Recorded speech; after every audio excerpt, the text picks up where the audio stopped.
JVS classes के इस platform पर आपका स्वागत है। आज मैं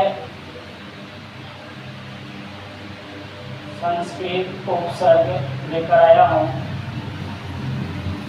यह सभी वर्गों के लिए काफ़ी इम्पोर्टेंट है, खास करके प्रतियोगी परीक्षाओं के लिए भी। उपसर्ग से हर एक परीक्षा में उपसर्ग से एक सवाल बिल्कुल पूछे जाते हैं और यह उपसर्ग आपके सामने मैं रख रहा हूँ। हेडलाइन में डाल लीजिएगा उपसर्ग। उपसर्ग का संधि होता है उप प्लस सर्ग। इसका परिभाषा अगर समझे तो उपसर्ग उस शब्दांश को कहते हैं जो किसी शब्द के पहले या शुरू में जुटकर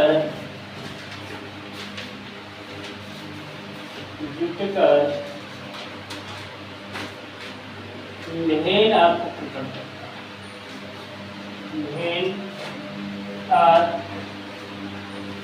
प्रकट करता है।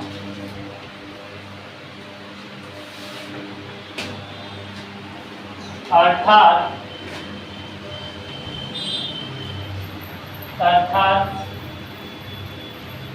शब्दों के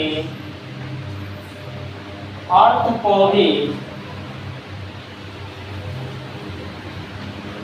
भी बदलने का कार्य करता है।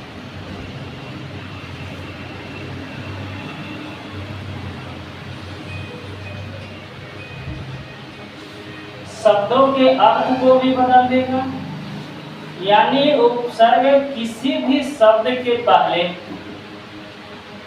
जुटता है और उस शब्द के भिन्न अर्थ प्रकट करेगा। ठीक है, जैसे आपके सामने कुछ शब्द हम ले रहे हैं, जैसे हार हो गया, हार। इसके आगे हम देखिए, ऐसे हार मीन्स समझ लीजिए पराजित होता है। क्या होता है? पराजित। क्या होता है? और हार के आगे हम लगा दिए प्र। क्या बना? प्रहार। शब्दों के अर्थ को बिल्कुल भिन्न कर दिया। यहाँ हार था पराजय से, लेकिन प्रहार यहाँ चोट से संबंधित। उसी तरह से उपसर्ग हम एक जोड़ रहे हैं इस शब्द के आगे। क्या बनेगा बाबू? उपहार। क्या बना? उपहार। और उपहार आप समझ सकते हैं कि जिसको भेंट करते हैं, है ना। एक और हम इस हार के आगे हम जोड़ रहे हैं सम। सम उपसर्ग जोड़ रहे हैं। क्या उपसर्ग जोड़ रहे हैं? सम। बना क्या?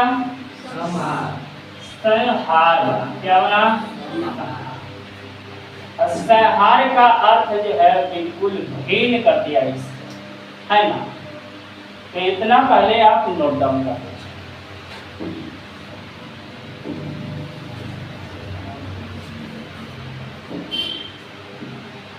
तो उपसर्ग उस शब्दांश को कहते हैं, यहाँ पे है, छूट गया है, कहते हैं, नोट कर लीजिएगा। उपसर्ग उस शब्दांश को कहते हैं जो किसी शब्द के पहले या शुरू भी बोल सकते हैं में जुटकर शब्द का, क्या? शब्द का यहाँ पे लिखिएगा, शब्द का भिन्न शब्द का भिन्न अर्थ प्रकट करता है। ठीक है, यहाँ पर जोड़ लीजिएगा, शब्द का भिन्न अर्थ प्रकट करता है। साथ ही साथ शब्दों के अर्थ को भी बदलने का कार्य करता है। शब्दों के अर्थ को भी बदलने। अभी 3 उदाहरण आपके साथ लिए। हार में हम जोड़े कौन सा उपसर्ग? प्र। और इसी हार में हम जोड़े उपसर्ग, क्या बना? उपहार। इसमें क्या बना? इसमें एक और शब्द हम ले रहे हैं, आ, उपसर्ग ले रहे हैं। क्या ले रहे हैं? आ। और हार के आगे हम लगा दिए आ, क्या बना? आ हार। क्या बना बाबू? हार में और हम एक शब्द ले रहे हैं, बी उपसर्ग ले रहे हैं। क्या ले रहे हैं? बी। तो क्या बना? यानी देखने को मिल रहा है कि हार का जो भी अर्थ पहले था उसको जब भी उपसर्ग हमने लगाया, शब्दों का अर्थ बिल्कुल भिन्न कर दिया। क्या है कि नहीं किया है? जैसे कि प्रहार, उपहार, संहार, आहार, विहार।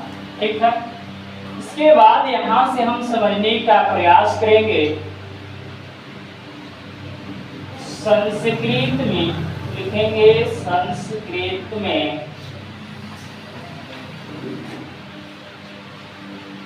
कुल उपसर्गों की संख्या। संस्कृत में कुल उपसर्गों की संख्या कितने होते हैं? 22। 22 होते हैं। कितने होते हैं? 22। और यही उपसर्ग और यही उपसर्ग मूल उपसर्ग कहलाते हैं।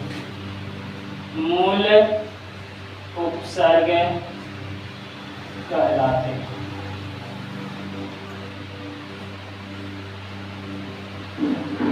इसी उपसर्ग को 22 को मूल उपसर्ग भी बोला जाता है, क्योंकि हिंदी में भी उपसर्ग होते हैं। जैसे फारसी का हो गया, अरबी का हो गया, हिंदी में चलता है। पर मेन जो उपसर्ग है संस्कृत का उपसर्ग ही हिंदी में भी चलता है। ठीक है, ज्यादातर प्रयोग यही 22 का होता है। फारसी जैसे हो गया और अरबी का वो सब कम प्रयोग होते हैं। यही जो संस्कृत का 22 उपसर्ग है, इसी उपसर्ग का प्रयोग सबसे ज्यादा होता है। और इन प्रतियोगिता परीक्षाओं में पूछे जाते हैं यही उपसर्ग से। तो ये 22 कौन कौन है से समझने का प्रयास है। यहाँ से हम लिख रहे हैं प्र,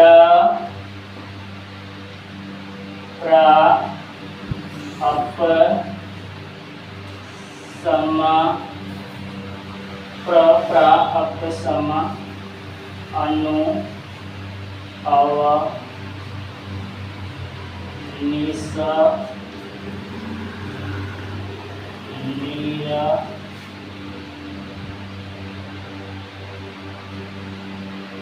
दुस, दूर, दी, आ, नी, अभी, अति, अति, सु, उत, अभी, प्रति, परि, ऊपर। यहाँ तक ले लीजिएगा। ठीक, इतना है ना। निस के बाद यहाँ से यहाँ तक है, नोट डाउन कर लीजिए। उसके बाद बताते हैं, नोट डाउन कर लीजिए।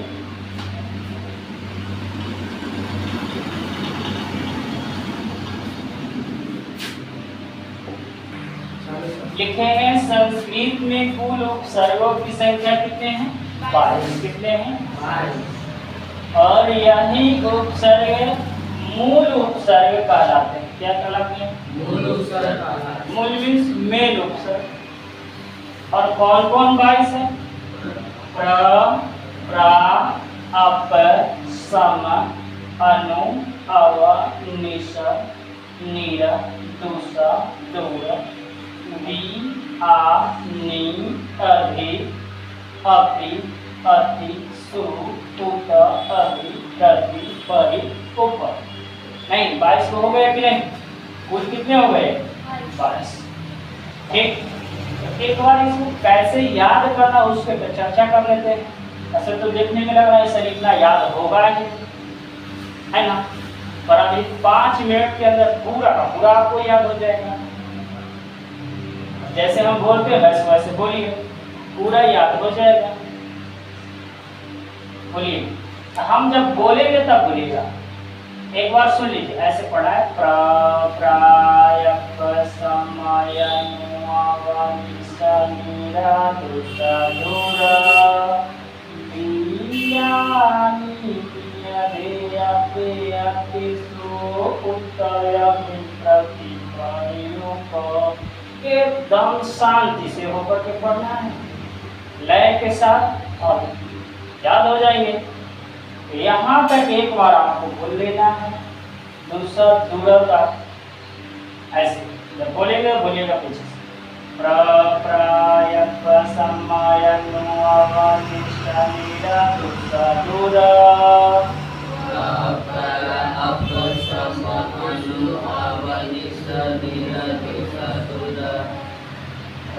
प्राय, समय,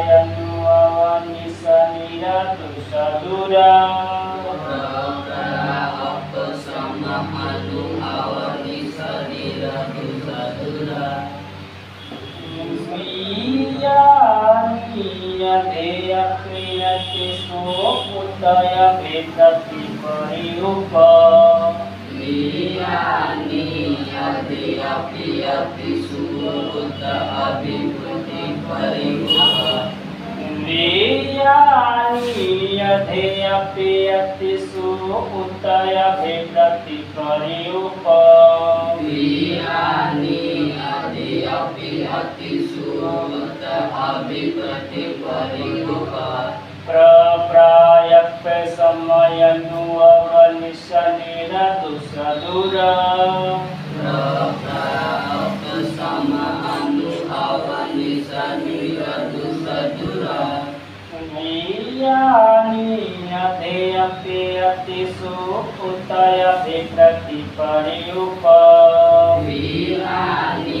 जाती नहीं, लगभग आप घर पे इसको प्रैक्टिस कीजिएगा।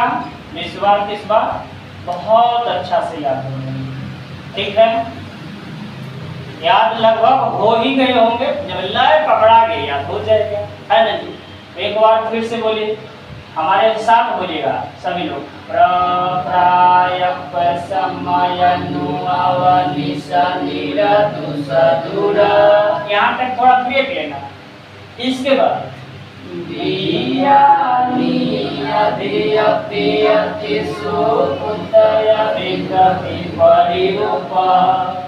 याद हो जाएंगे कि नहीं? एक बार आप बोलिए, आप बोलिए एक बार। कौन बोलेंगे? आप एक बार बोलिए, देख करके ही बोलना है।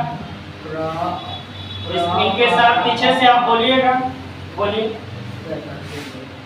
प्र, प्रा, अप, सम, अनु, अव, निशा, नीरा, दूसा, दूर, वि, आनि, अधि, अपि, अति, सु, उत, अभि, प्रति, परि, उप। बिल्कुल, बहुत अच्छा। हम समझ सकते हैं कि आप याद कर लीजिएगा। ठीक है, अब कैसे प्रश्न पूछे जाते हैं तो उसके ऊपर चर्चा करेंगे। इससे जो है आपको केवल उपसर्ग की पता लगाए कि 22 उपसर्ग है, पर प्रश्न ऐसे नहीं आएंगे। बाई चांस पूछे कितने उपसर्ग है तो बहुत अच्छे में निपट जाइएगा सस्ते सवाल में, पर ऐसे तो पूछने वाले है नहीं, है ना? वो देगा बना करके, संधि विच्छेद करके देगा, नहीं तो शब्द दे देगा इसमें कौन उपसर्ग है। या तो संधि कर करके आप बना लीजिएगा तोड़ करके, है ना। तो कैसे है उसको समझने का प्रयास, कैसे पूछता है एग्जाम में। डस्टर कहाँ रखे हैं? सबसे पहले एक दो चार्ट हम बनाने का प्रयास करें। उस चार्ट का नाम 12 माजा 13 सवाल। चटवे का नाम है 12 माजा 13 सवाल, है ना। चाट खाए हैं ना आप लोग, खाए हैं आपने? बाजार वाला चाट नहीं, ये पढ़ाई वाला चाट है ना। तो एक दने हम लिखेंगे उपसर्ग, क्या लिखेंगे? उपसर्ग। दूसरे खाना में लिखेंगे बनने वाले शब्द, बनने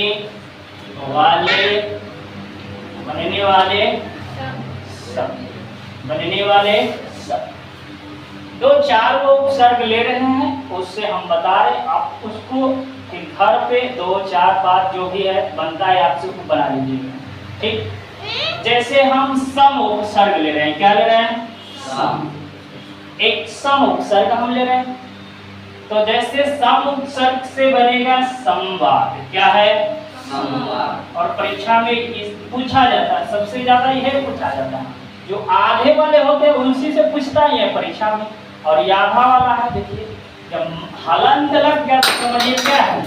आधा है, क्या है? आधा। तो इसको आप तोड़िएगा तो कैसे तोड़िएगा? पहले सम, क्या? सम प्लस क्या होगा? संवाद। तो आपको पूछेगा संवाद में कौन सा उपसर्ग है, तो क्या बताइएगा? सम। जल्दी बताइए। संसार में, क्या? संसार में कौन सा उपसर्ग? सम। तो सम प्लस क्या? सा। सम प्लस सा।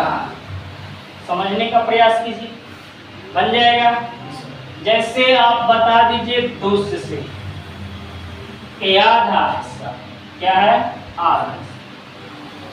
तो दुष्ट से क्या बनाइएगा? चौक ले लेते हैं, दुष्ट से बनाइए। दूषित कर्म, क्या?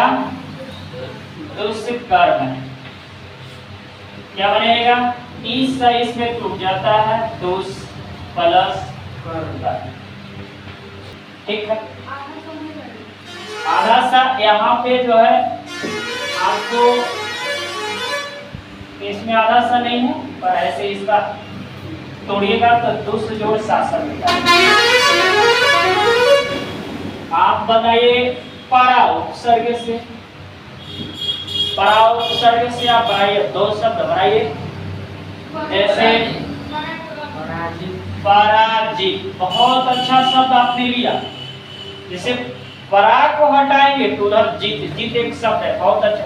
ऐसा शब्द बनाना लेना है आपको, ठीक है, कि ताकि वो सार्थक अंतिम में रहे। जैसे हम यहाँ से हटा दिए परा उपसर्ग को हटा दिए, परा को, है ना। तो प्रा उपसर्ग को जब हटाए तो इधर क्या हो जवाब? जीत। और जीत एक सार्थक शब्द, क्या है? सार्थक। जीत क्या है? सार्थक। तो इधर सार्थक शब्द आने चाहिए। और एक आप बता दीजिए पराक्रम, बहुत अच्छा शब्द है। तो बताइए पराक्रम में कौन सा होगा? तोड़ेंगे कैसे?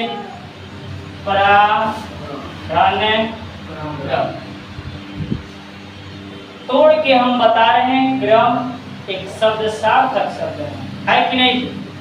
पराक्रम। उसी तरह से आप हम ले रहे हैं, पहले इसको नोट डाउन कर लीजिए, 2-4 और करते ले रहे हैं, ठीक है। इसको नोट डाउन कर लीजिए।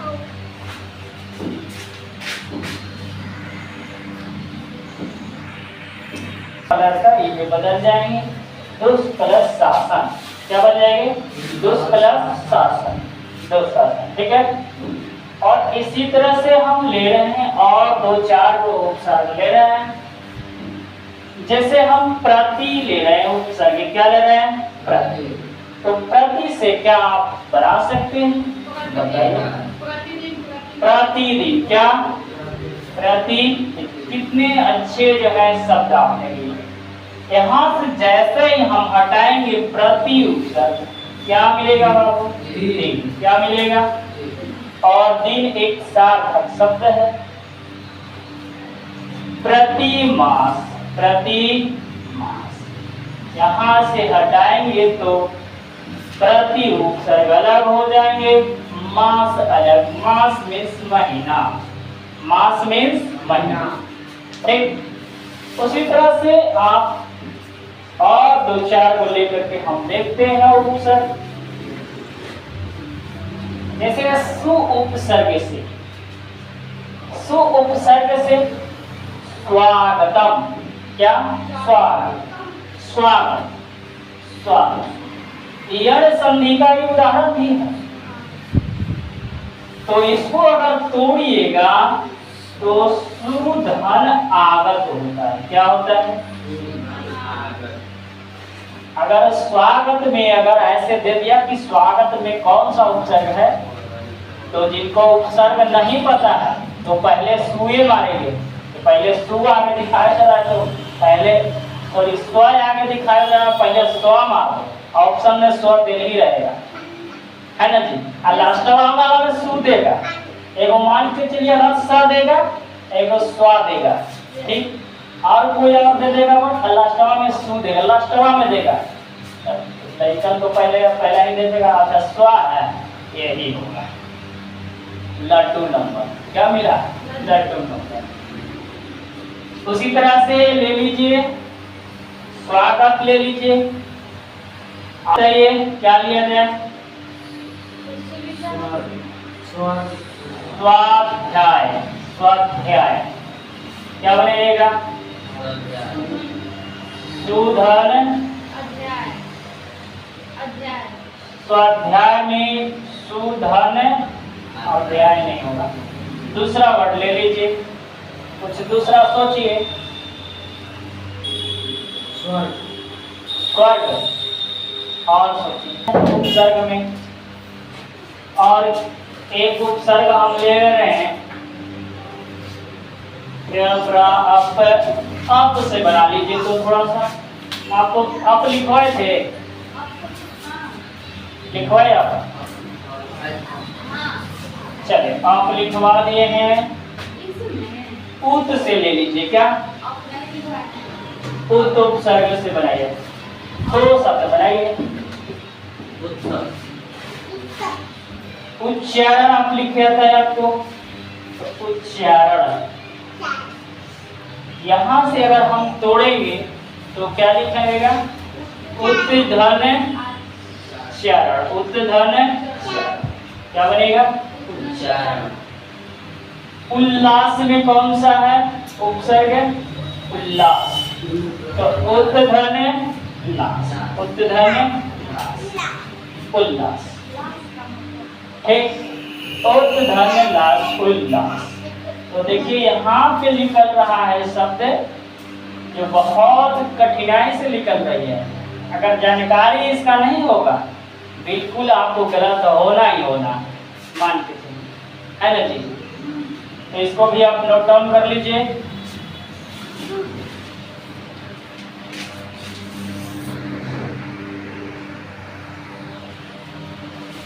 तो इसी तरह से हम प्रयास कर रहे हैं। कोई और उपसर्ग आप बताइए, 22 को में से कोई और उपसर्ग बताइए जो लेते हैं हम। आप हमारे साथ बनाइए।